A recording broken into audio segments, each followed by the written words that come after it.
जय श्री कृष्ण। दोस्तों, इस वीडियो में हम श्री कृष्ण और सुदामा की कथा सुनेंगे। भारतीय संस्कृति में यह कथा सच्ची मित्रता, निस्वार्थ प्रेम और करुणा का अनुपम उदाहरण मानी जाती है।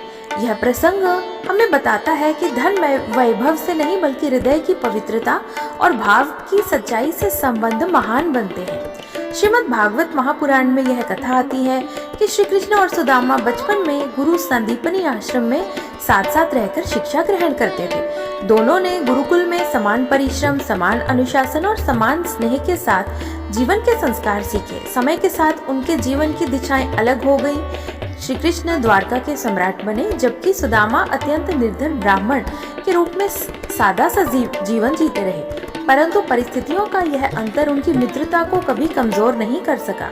सुदामा की निर्धनता जब असहनीय हो गई, तब उनकी पत्नी ने उन्हें कृष्ण के पास जाने का आग्रह किया।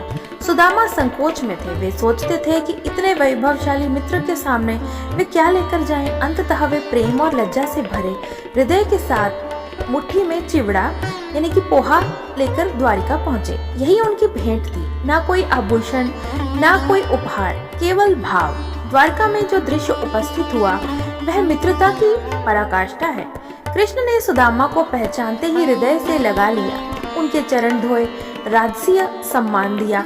सुदामा की फटी धोती, दुबला शरीर और संकोची दृष्टि श्री कृष्ण के लिए कोई मायने नहीं रखती थी। कृष्ण के लिए सुदामा वही बाल सखा थे जिनके साथ उन्होंने गुरुकुल के दिन बिताए थे। कृष्ण ने सुदामा से भेंट मांगी और जब उन्हें चिवड़ा मिला तो वे अत्यंत प्रसन्न हुए। यह प्रसन्नता किसी वस्तु की नहीं बल्कि उस भाव की थी जो सुदामा के हृदय में था।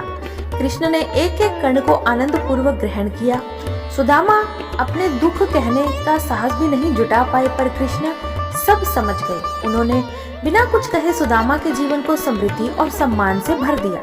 जब सुदामा लौटे तो उन्होंने देखा कि उनकी झोंपड़ी एक सुंदर गृह में परिवर्तित हो चुकी है। निर्धनता का स्थान समृद्धि ने ले लिया है, पर इस परिवर्तन से भी अधिक महत्वपूर्ण था सुदामा का अंतःकरण।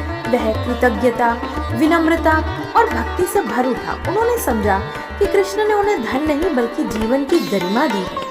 कृष्ण और सुदामा की यह कथा हमें सिखाती है कि सच्ची मित्रता में कोई अपेक्षा नहीं होती। वहाँ अहंकार का स्थान नहीं, करुणा और प्रेम का वास होता है।